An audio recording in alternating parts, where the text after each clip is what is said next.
How do we bring our true value to the front, to the forefront? And the great thing about these videos are you can go back and watch the previous videos and see the context for all of that. I've been discussing 3 foundational ways: know your numbers, show courage, bring self-confidence. Now what I'm going deeper into self-confidence. And the question is, how do we feed our self-confidence? And I left you dangling last video with this question and kind of probably stirred some stuff up, controversial kind of answer. The question is, how does success or the lack of success affect our self-confidence? And I said it doesn't. They're not connected. Oh, George, but you don't understand. They feel so connected. I know. I'm an entrepreneur just like you, right? I totally get it. But here's what I've observed: that true self-confidence is not defined by externals. It's defined by the internals in us. Because true self-confidence is rooted in our true identity, who we are. Yeah. So as men, I know this as men, I'm not a woman, so I know this as a man, what we have a tendency to do, we meet new guys, we're at a social event or something, and we go, so what do you do? As if the answer to that question is going to tell us all about this guy. I'm a plumber. That tells me nothing other than what he does. Now, there might be some part of him who is in that, some of his identity, but it's not who he is, it's what he does. So I want you to look at self-confidence another way. It's tied to contentment, not success. And this is where I really want to go. And I talked about this in the previous video a little bit. Because contentment is based on who you are. If I'm 25, I know I'm 25 and I'm content. I'm 25. I can't be 35 until I'm 35. I'm 25. I'm a level 1 engineer. Once I master the certain things of a level 1 engineer, I can move on to be a level 2 engineer. Life is a process. Things take time. That's just the way it works. And this is why contentment feeds self-confidence. And it's not being ruled by your desires. Contentment is not being ruled by your desires. I want to share, so millennia ago, centuries ago, an old saint wrote this: I have learned how to be content with whatever I have. I have learned the secret of living in every situation. That's what I'm talking about. That's the kind of contentment I'm talking about. So, an author friend of mine years ago wrote this: contentment is not freedom from desire, but freedom of desire. Let me read that again. Contentment is not freedom from desire, but freedom of desire. Being content is not pretending that everything is the way you wish it would be. It's not acting as though you have no wishes. Rather, it is no longer being ruled by your desires. The fact is, at this point in our journey, so what he's talking about there is, the fact is, as human beings, where we're living right now, who we are as human beings, and this is pretty much across all the centuries, we have 3 options as human beings. 1, to be alive and thirsty. And by alive, he doesn't just mean physically alive, but living alive. And it's what we aspire to, what I call live truly free, alive.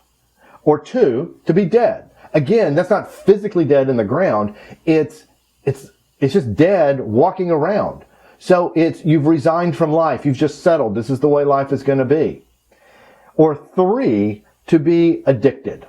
Whoa. I mean, those are our choices. I mean, those are kind of like the 3 categories that you could theoretically put every person into. They're either alive and thirsty, I mean, really alive, or they're dead, alive but dead, or they're just addicted. And he would say, he goes on to say, there are no other choices. Most of the world lives in addiction. You're like, whoa, George, slow down there. That's way over the top. It's like, oh, really? You got one of these? Turn it off for 90 days. Let's see how addicted you are to that. Let's see what kind of withdrawals you go through without that. Turn off your internet. I'm not saying you're addicted to anything. I'm just saying, the technology is addicting. Okay? So we have crutches all over the place that we lean on. that's the addiction. So most of the world is in addiction. Most of the church has chosen deadness. Now, let me build on this, because they're basically two categories of men. And this is gender specific. We're either driven or we're passive.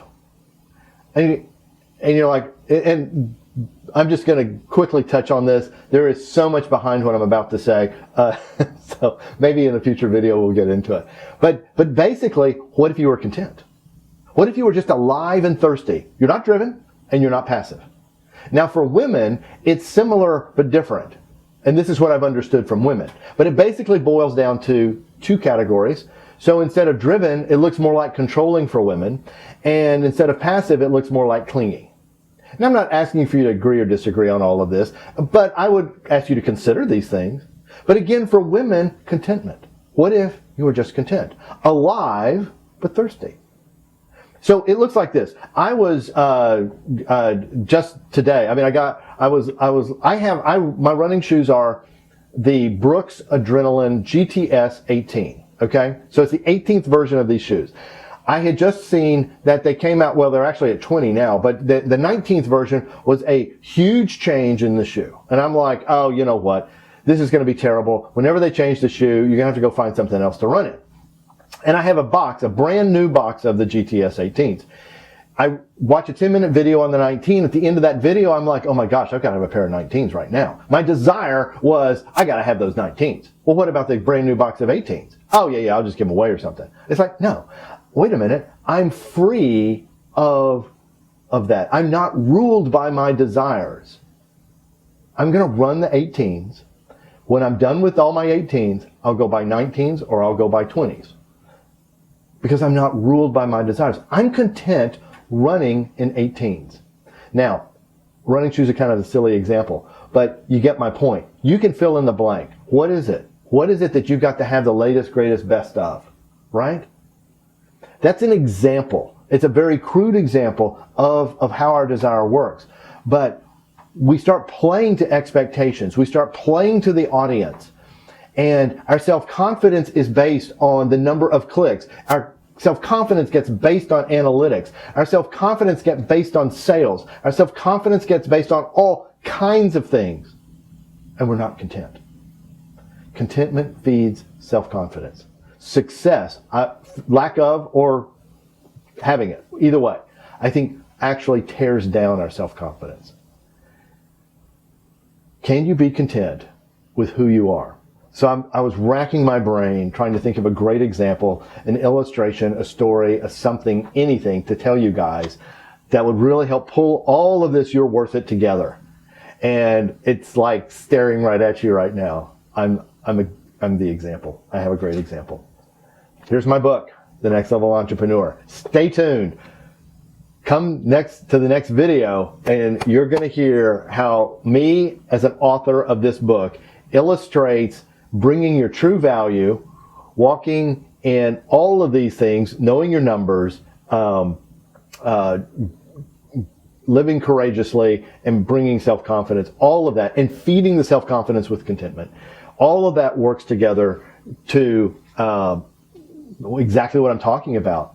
And I bring up my book because the success of my book is evident. You don't see anywhere on here New York Times bestseller, okay? And you can go out there and look. I'll do this before the next video. But what are my rankings in Amazon? You know, I mean, so there you go. Am I confident or am I not confident? Tune in and find out.